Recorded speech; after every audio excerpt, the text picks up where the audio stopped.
Several years ago now, I was hiking in East Sioux Park, and I was in the middle of the park where there's a whole bunch of trails, and I was hiking through this kind of foresty area, and I saw this little hill, and I thought, I bet you there's a great viewpoint from the top of this little hill, but there was no trail up to the hill. But I searched around, and I found this tiny little, I guess it was a deer trail, and so I crawled up to the top of this viewpoint, and I looked around, and it was an okay viewpoint. It wasn't great, but then I went to find the trail, and I couldn't find it.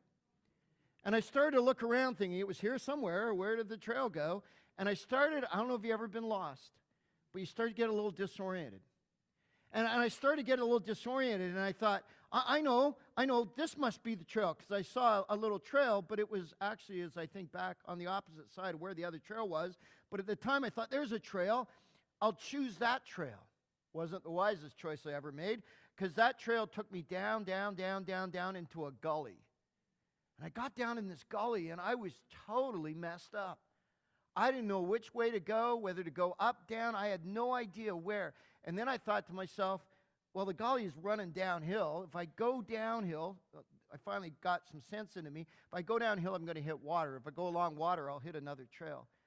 And that's what I did. I bushwhacked through this gully, got down to the water, crawled along the rocks, and eventually find a trail. But it took me hours to get out of that situation. And do you notice what happened there? I got lost, and I got disoriented. And then I made a bad choice, and I chose the wrong path, and the wrong path messed me up. And I would suggest to you that we live in a culture where many people are lost. They're disoriented. And because they're lost and disoriented, they're making unwise choices. And because they're making unwise choices, they're going down wrong paths. And those wrong paths are not just messing up their lives, they're messing up society. And in Matthew chapter 6, verses 19 to 24, Jesus gives us 3 simple yet profound truths. And I want to read the passage to you and then share these truths with you this morning. Here's what the passage says. Jesus says, as he teaches on the Sermon on the Mount, as he teaches on this hillside, here's what he says. He says, do not store up for yourselves treasures on earth, where moths and vermin destroy, and where thieves break in and steal, but store up for yourselves treasure in heaven, where moths and vermin do not destroy, and where thieves do not break in and steal. For where your treasure is, there your heart will be also. The eye is the lamp of the body. If your eyes are healthy, your whole body will be full of life. But if your eyes are unhealthy, your whole body will be full of darkness. If then the light is within you is darkness, how great is that darkness? No one can serve 2 masters. Either you will hate the one and love the other, or you will be devoted to the one and despise the other. You cannot serve both God and money. Truth number 1. 3 truths. Truth number 1. Everyone treasures something.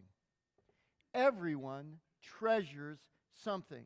Do not store up for yourselves treasure on earth where moth and rust destroy and where thieves break in and steal, but store up for yourselves treasure in heaven where moth and rust do not destroy and where thieves do not break in and steal. For where your treasure is, there your heart will be also. Every single human being on this planet, every single human being in this room is an investor.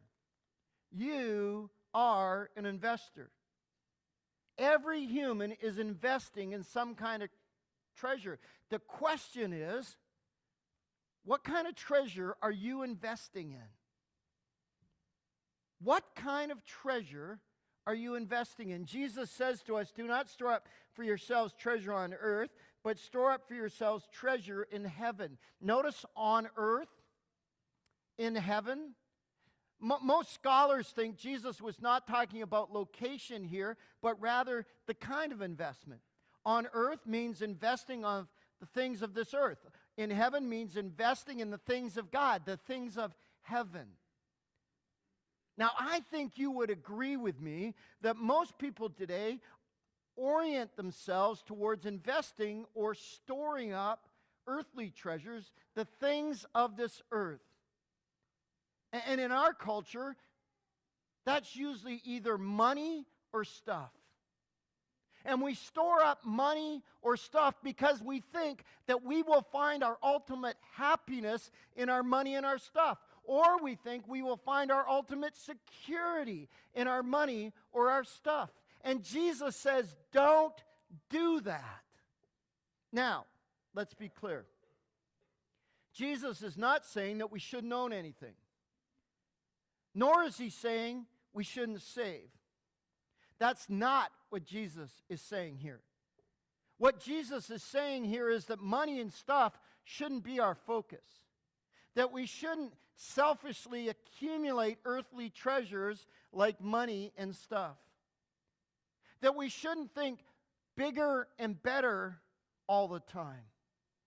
Jesus is saying is that we shouldn't deceive ourselves into thinking that earthly treasure will bring about ultimate happiness, because Jesus says that earthly treasure that you're investing all that time in, all that effort trying to get, listen, that earthly treasure, either nature or time or other people, will eventually destroy it. Or as Randy Alcorn, the author, well puts when he says this, we ought to periodically take our kids to the junkyard to let them see what happens to the material things that people long for. We need to show them that these things that people long for and which were so important to them 10 years ago are now wasted in a junkyard. And we all know this. We know that earthly treasure is temporary. And yet, most people in our culture, including most people that go to church in our culture, that's what they seek. That's what they put their time and their effort into, seeking earthly treasure. But what if? What if rather than focusing on earthly treasure, we focused on stirring up treasure in heaven? And we store up treasure in heaven when we do the things that God of heaven requires us to do here on earth. Let me say that again. We store up treasure in heaven when we do the things that God of heaven requires us to do here on earth. And what does God require of us? He has shown you, O person, what is good. And what does the Lord require of you? We know this, to act justly and to love mercy and to walk humbly with God. We store up treasure in heaven when we walk humbly with God. We store up treasure in heaven when we compassionately serve and bless others. We store up treasure in heaven when we act justly towards the poor and the oppressed. 1 Timothy chapter 6, verse 17 says this, command those who are rich in this present world not to be arrogant, not to put their hope in wealth, which is so uncertain, but to put their hope in God, who richly provides us with everything for our enjoyment. Now look at this. Command them to do good, to be rich in good deeds, to be generous, and to be willing to share. In this way, they will lay up treasures for themselves. Do good. Be rich in good deeds. Be generous. Be willing to share. When you live like that, you are storing up treasure in heaven. Where are you storing up treasure? Where are you storing up treasure? A pastor did a survey of his congregation, and he asked his congregation to give him a list of purchases and investments they most regretted having made. Here are some of the responses. An investment in an oil deal that went south.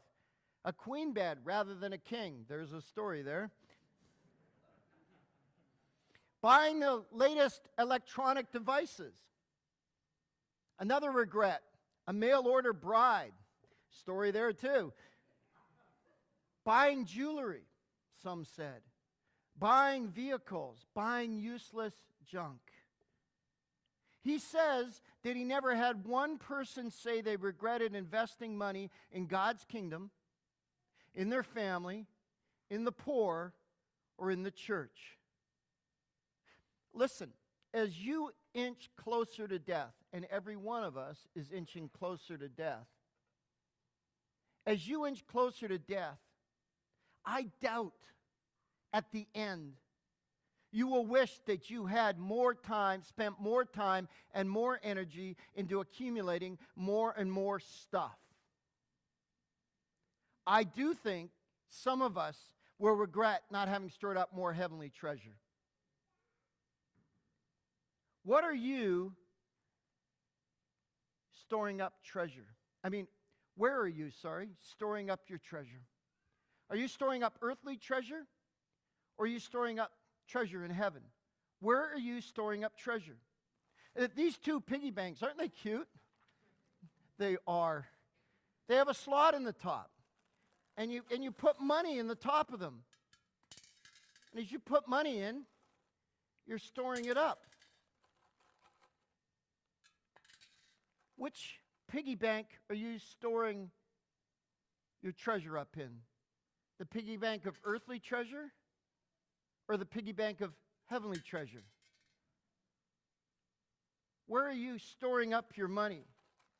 Where are you storing up your treasure? In the piggy bank of a bigger house? A more luxurious car? More expensive recreational toys? The newest technology? Where are you storing up your treasure? In the earthly treasures of stuff? Or are you storing up treasure in a heavenly way? Are you storing up treasure so people can hear the good news of Jesus and begin to follow him? Are you storing up treasure by compassionately serving and blessing others with the resources that God has given you? Are you storing up treasure by acting justly with your resources for the poor and the oppressed of this world? Which piggy bank are you laying up your treasures in? Got real quiet in here, didn't it? You see, here's what we do. We go, I'm storing up treasure over here. I want the bigger car, the nicer house, the pretty this, the pretty that. Oh, and by the way, here, Jesus, have a little bit. But I'll be over here storing up my treasures because I know that earthly treasures will bring me happiness. And Jesus goes, you're a fool. Because here's what Jesus says. Jesus says, where your heart is, where your treasure is, that's where your heart's going to be. And when you're going like this, I want the boat. I want. Oh yeah, by the way, the poor people, here you go. And we do this. Where's our heart? Where's our devotion? Where's our time? Where does our energy go? Where's our focus? Jesus says where you put your treasure is where your heart's going to be. Does this explain a lot about the state of North American Christianity today? So let me ask you,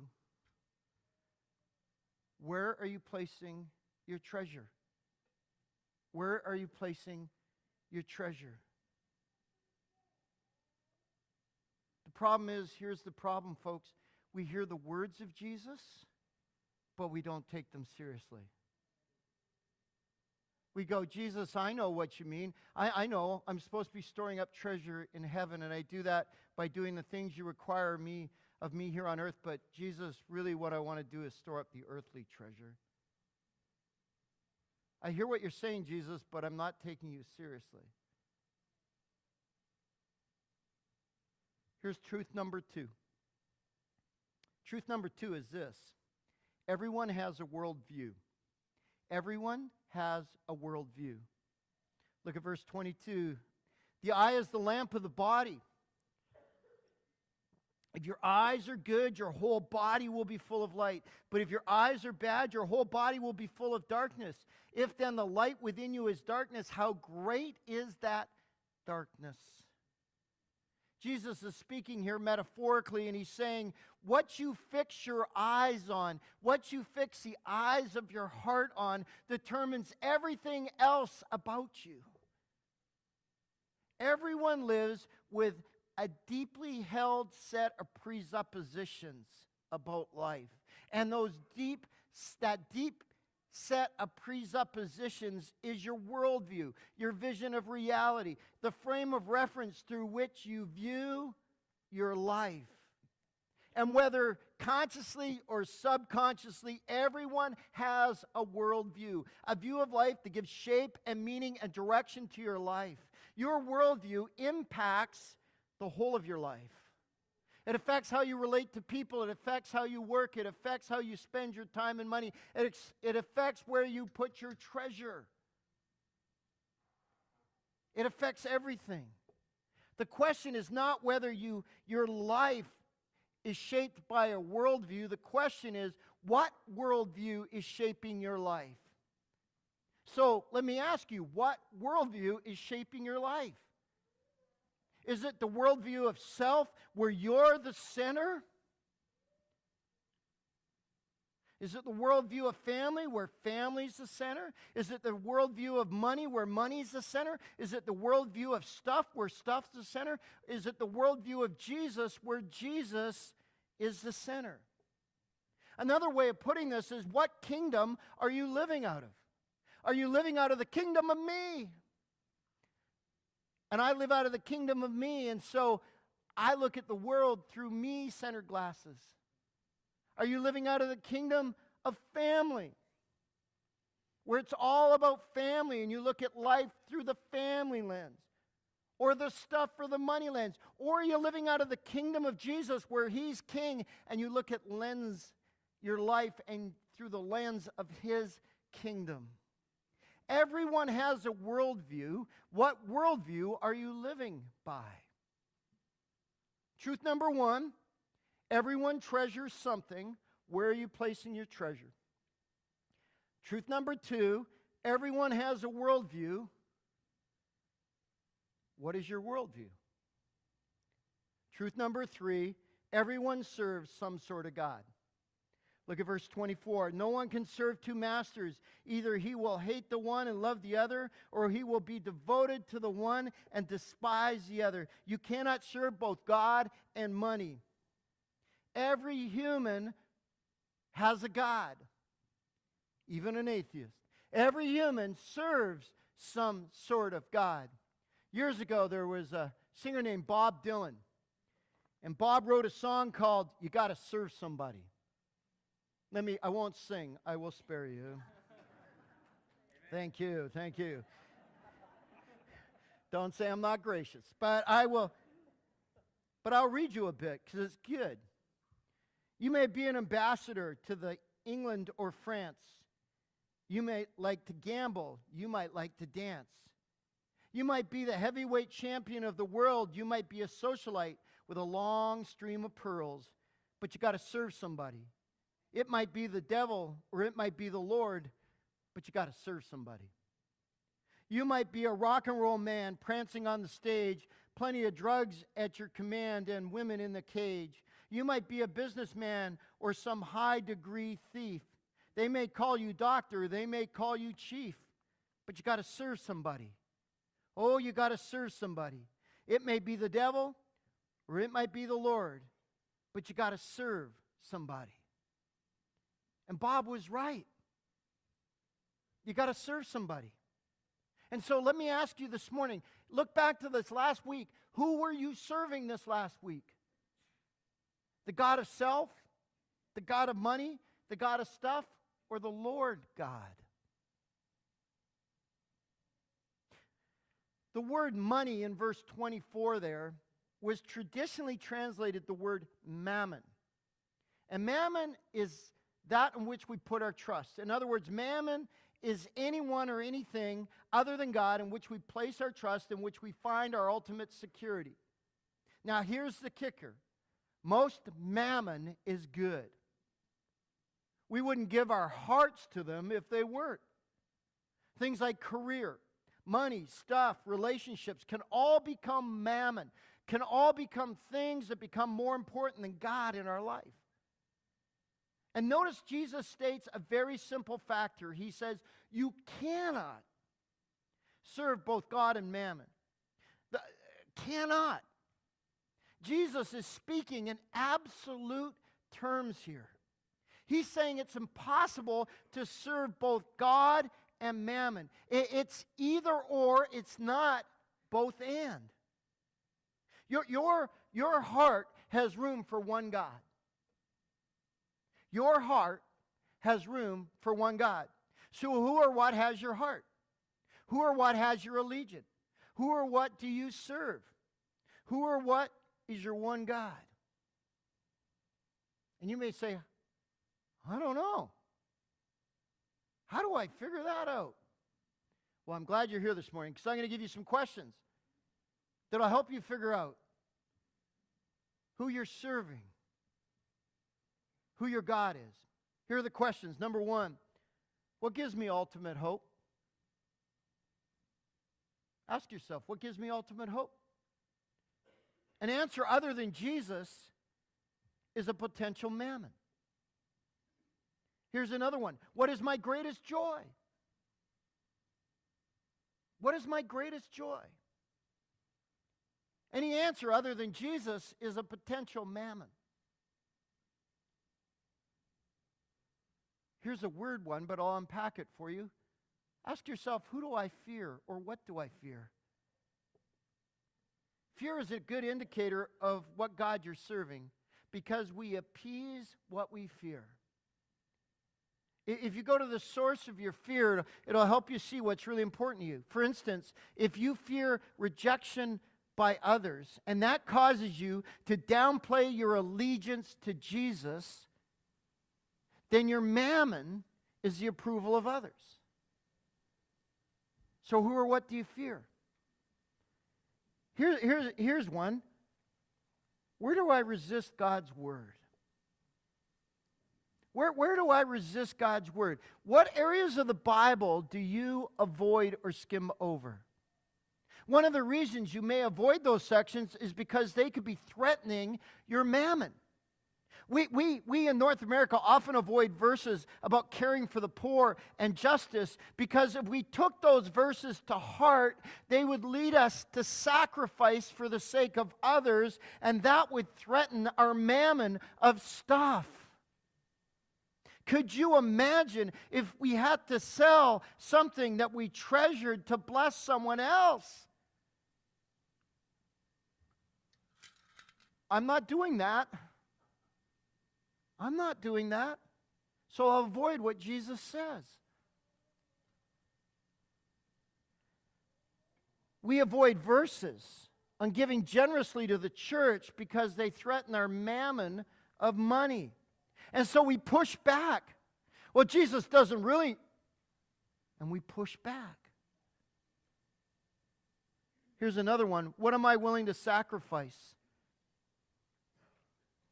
Would you be willing to downsize your house, your car, your expenditures, the number of trips you take for the sake of Jesus and His kingdom? Your resistance to that question is showing you your mammon. Your resistance to that question is showing you your mammon. I'll give you one more. Where am I putting my treasure? Where am I putting my treasure? That'll instantly tell you what God you serve. So what God are you serving? Who or what is most important to you? What God are you really serving? Jesus gives us three tough truths here. Everyone treasures something. Everyone has a worldview. And everyone serves some kind of God. I want you to notice a progression. Jesus teaches well. He says the treasures we seek are impacted by the worldview we hold, which is shaped by the God we serve. Do you see that? The treasures we seek are impacted by the worldview we hold, which is shaped by the God we serve. Let's turn that around. The God you serve creates the worldview you hold, which determines the treasure you store up. It determines which piggy bank you put your treasure into.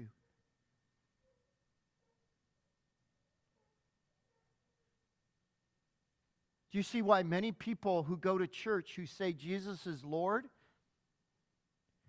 may say it, but they don't live it? And if you don't live it, is it true?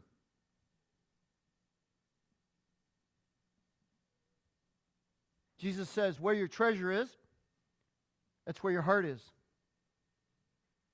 Where your treasure is will tell you who your God is. So who's your God?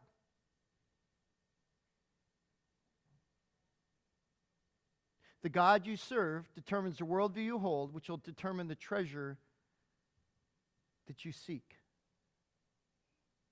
And the reverse is true too. So some of us have some thinking to do. Because I think some people in this church are deluding themselves into thinking they're following Jesus. Just ask yourself where you're putting your treasure. And then figure it out. Because you either can, here's your choice. I can accept the words of Jesus, or I can reject the words of Jesus.